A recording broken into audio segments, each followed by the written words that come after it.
Il les a dépouillés, les plus importants, les plus hauts niveaux des esprits démoniaques. C'est les dominations, les autorités. Beaucoup de gens changent le combat envers les hommes et les femmes qu'ils voient de l'extérieur, qui les attaquent, qui les insultent. C'est normal. La chair et le sang, ça fait mal. Quand on t'insulte, quand on te dénigre, quand on t'humilie, on ne peut pas te dire que tu sois dans la joie. Alléluia. Mais la Bible dit dans Éphésiens 6, au verset 12, que nous ne combattons pas contre la chair et le sang, mais contre les dominations, les autorités, les princes des ténèbres, les esprits méchants dans les lieux célestes. Alléluia. Donc c'est eux qui dominent en fait. Alléluia. Donc ça, tu ne peux pas faire le combat là sans la révélation du Fils de Dieu, du nom que tu emploies dans tes prières. Alléluia. Le nom que tu emploies pour faire le combat là. Le nom là, c'est lui qui les a dépouillés. Lui les a vaincus pour leur montrer qu'après tout, c'est moi qui vous ai créé.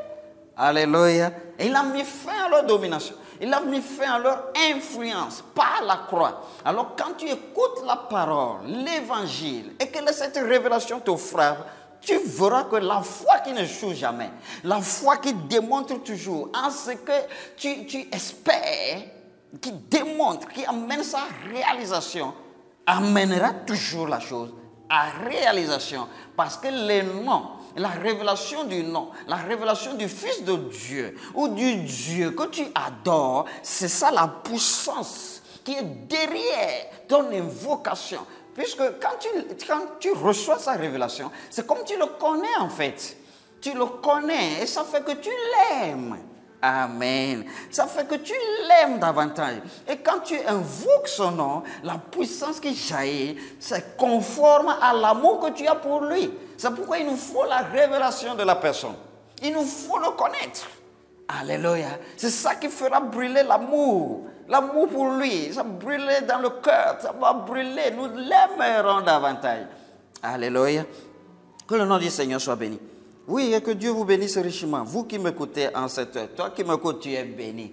Tu es béni, tu es choisi. Tu es aimé par lui. Alléluia. Et nous essayons de l'aimer en retour. Amen. La parole. Jean chapitre 1. Dans Jean chapitre 1, nous lisons plutôt. Oui, le verset que bon nombre connaissent. Nous connaissons. Il dit au commencement. Évangile selon Jean chapitre 1. À partir du verset 1. Au commencement était la parole. Et la parole était avec Dieu. Et la parole était Dieu. Alléluia. Amen, amen. Au commencement. Il dit au fait, Jean veut nous dire quoi? Il dit au fait, ce qui se passe, ce n'est pas l'affaire de trois dieux, ce n'est pas l'affaire de tu comprends, tu ne comprends pas. Au fait, donc il nous a ramenés à l'original. Au commencement. Et au commencement, qu'est-ce qui était? Était Dieu, Dieu lui-même, un esprit qui était là, et tout était en lui. Alléluia, tout était en lui. Amen, amen. Tout était en lui, lui la parole. Et lui-même utilise la parole pour créer. Il utilise la parole pour créer, pour faire ces choses.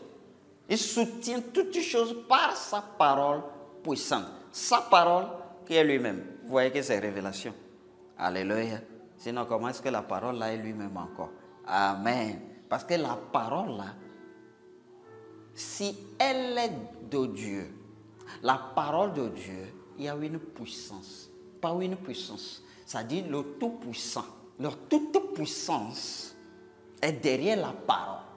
Et quand quelqu'un a la révélation de ça, la toute puissance là accompagne lui aussi ses prières, ses paroles, puisque en ce moment, ce ne sont pas lui ses paroles, ou toi tes paroles, mais ce sont la parole de Dieu, ayant la révélation qui te donne la foi dans la parole, qui est Dieu lui-même.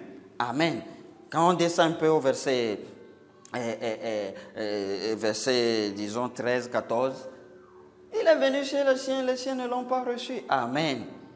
Mais à ceux qui l'ont reçu, tu ne peux pas le recevoir sans le connaître, sans avoir une révélation de qui il est. Amen, amen. Sans avoir la révélation de qui il est. Dans tous ceux qui l'ont reçu, parce que tu as entendu, tu as écouté sa parole, une révélation t'a frappé. Tu as cru en lui. Amen. Et là, il te donne. Tu as cru, tu le reçois, il te donne le pouvoir. Il dit à tous ceux qui l'ont reçu et qui ont cru en son nom. Tu dois connaître son nom. Tu dois avoir la révélation du nom. À tous ceux qui l'ont reçu et qui ont cru en son nom, il a donné le pouvoir de devenir enfants de Dieu. Lesquels sont nés non du sang, non de la volonté de l'homme, de la chair, mais de Dieu lui-même. Amen. Verset 14 maintenant. La parole s'est fait chair et il a habité parmi nous. Amen.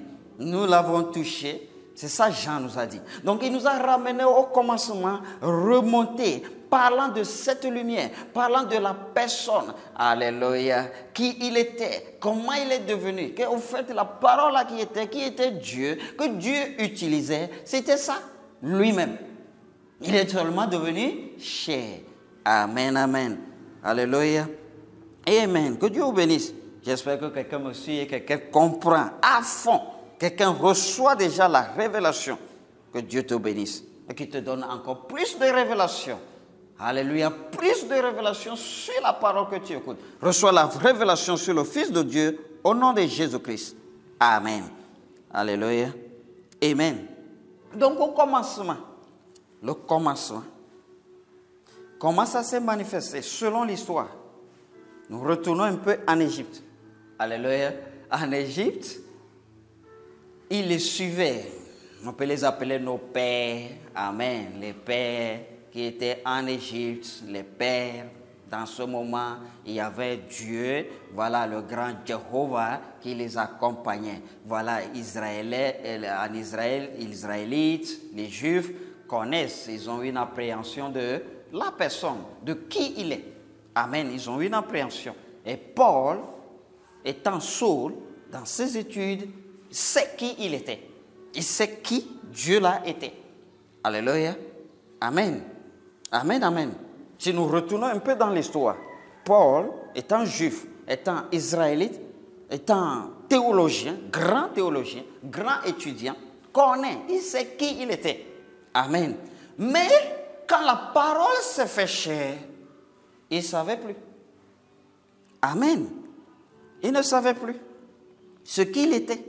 Il ne savait plus qui il était. Et il pensait que les autres étaient dans l'erreur. Il n'adore pas le vrai Dieu. Il avait reçu l'autorité de les enfermer, de les punir, de les châtier. Donc pour lui, il les ramenait à l'ordre. Il les ramenait à la parole. Il les ramenait à la vérité. Alors que c'était la vérité. Alors que ce n'était pas quelque chose qu'il faut recevoir par étude. Peut-être toi tu l'as reçu par étude. Je ne sais pas. Alléluia. Amen. Alors que les sans-papiers là, les gens là qui n'étaient pas allés à l'école, connaissaient Dieu, ils ont reçu la révélation et ils le suivaient. Amen. Donc quand nous prenons dans Actes au chapitre 8, je vais vous le demander de le lire, dans Actes 8, vous allez voir comment Paul persécutait l'Église. Voilà, il les persécutait l'Église, il les persécutait, il les enfermait, il les fouettait, il les faisait enfermer en prison parce qu'ils ont cru en Jésus. Amen. Et au verset 9, étant sur le chemin de Damas, il allait pour les arrêter là-bas. Puisque quand on les flagellait, on les frappait, on les emprisonnait, ils ont commencé par fuir. Ils ont fui avec l'évangile. Ils ont fui avec la parole. C'est déjà hors de Jérusalem. C'est déjà hors du pays. Alors il a reçu l'autorité de pouvoir les arrêter même là-bas, en Syrie. Alléluia. Et sur le chemin, le Fils de Dieu s'est révélé à lui. Amen. Lisons plutôt Acte 9, et à partir du verset 1. Il dit, cependant, Saul respira encore la menace et le meurtre contre les disciples du Seigneur, se rendit chez le souverain sacrificateur et lui demanda des lettres pour les synagogues de Damas. Damas, la capitale de Syrie. afin que s'il trouvait des partisans de la nouvelle doctrine, on appelle ça nouvelle doctrine, parce que ça ne vient pas de révélation. Si ça te frappe, toi aussi tu te comportes de cette manière-là. Amen. Des partisans de la nouvelle doctrine, hommes ou femmes, il les amena liés à Jérusalem. Comme il était en chemin et qu'il approchait de Damas, tout à coup une lumière venant du ciel resplendit autour de lui. Il tomba par terre et il entendit une voix qui lui disait, « Saul, Saul, pourquoi me persécutes-tu? » Alléluia. « Saul, Saul. » Amen. Oh Dieu, je l'aime beaucoup. Amen. Quand Adam a péché, il est venu le chercher. Adam, Adam. Alléluia. Saul, Saul.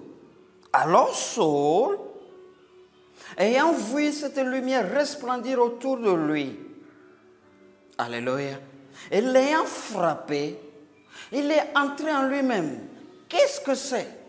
J'ai étudié l'Ancien Testament. Je connais nos lois. Je connais les 10 commandements. Je connais l'histoire de mes parents. Amen. Ils adoraient un Dieu. Et c'était notre Seigneur. Et il est toujours notre Seigneur maintenant. Mais c'est lui qui a la forme de cette lumière-là. Vous allez voir ce qu'il a dit. Il dit, Saul, Saul, pourquoi me persécutes-tu? Amen. Nous sommes au verset 4. Amen. Il tomba par terre et il entendit une voix qui lui disait, Saul, Saul, pourquoi me persécutes-tu? Il répondit, qui es-tu? Vous allez voir, il y a un petit virgule là-bas. Virgule. On ne lit pas virgule, hein, mais je veux que tu remarques. Qui es-tu? Seigneur? Parce qu'il sait que c'est leur Seigneur qui se manifestait sous la forme là, de la colonne de feu, de la nuée. Amen, brillant. Donc c'est ça il a vu. C'est pourquoi il dit, qui es-tu? Seigneur, c'est toi, notre Seigneur. Amen. Celui que je connais. Et le Seigneur dit, la Bible dit, et le Seigneur dit, je suis Jésus que tu persécutes. Il te sera dur de regimber contre les aiguillons. Amen. Ouais, il lui a donné un proverbe. L'ancien des jours, l'ancien des temps. Dis Saul, toi tu ne sais pas celui que tu es en train de persécuter. Alléluia. Toi qui crois au Seigneur, aie la foi en lui. Garde la foi en lui. Garde la foi en lui. Un jour il se lèvera. Parce qu'il a dit, quoi que ce soit que vous donnez. Amen. Amen. Matthieu 10. Voilà. À partir du verset 40, comme ça. Il dit, quoi que ce soit, tout ce que vous faites, à l'un de ces plus petits de mes frères. Amen. Ou bien même un verre d'eau offert à l'un de ces plus petits de mes frères, c'est à moi que vous le faites. Amen. Donc si quelqu'un lui donne du poison, ça veut dire qu'on a donné à qui? À Jésus. Le poison est donné à Jésus. Tu lui fais du mal, tu fais à Jésus. Donc toi qui penses, ou toi qui es dans la situation où on te persécute, alléluia, à cause de la foi, de la révélation que tu as reçue en lui, premièrement, sache une chose, ça montre que tu es sur la bonne voie. Un des retenus, retiens ça d'abord. Tu es sur la bonne voie, puisque la Bible dit, celui qui vit pieusement, quiconque vit pieusement Jésus-Christ sera persécuté. Donc on te persécute, on te persécute à cause de la révélation, de la foi que tu as en lui. Amen. Ça te montre que tu es sur la bonne voie. Et si tu es sur la bonne voie, tel qu'il s'est levé un jour pour ses enfants, il se lèvera pour toi aussi. Alléluia. Il se lèvera, je te dis, il se lèvera. Il s'est levé. Il a dit à Paul, Saul, dans le temps, il a changé le S en P pour montrer aux gens, à la communauté de la foi, que lui aussi il a changé. Amen. Alléluia. Praise the Lord. Alléluia. Et il n'est plus Saul. Je suis Paul maintenant. Amen. Alléluia. Celui qui reçoit la révélation du Fils de Dieu né de nouveau. Ça te change d'abord. Et non seulement il vient avec révélation à toi, mais aussi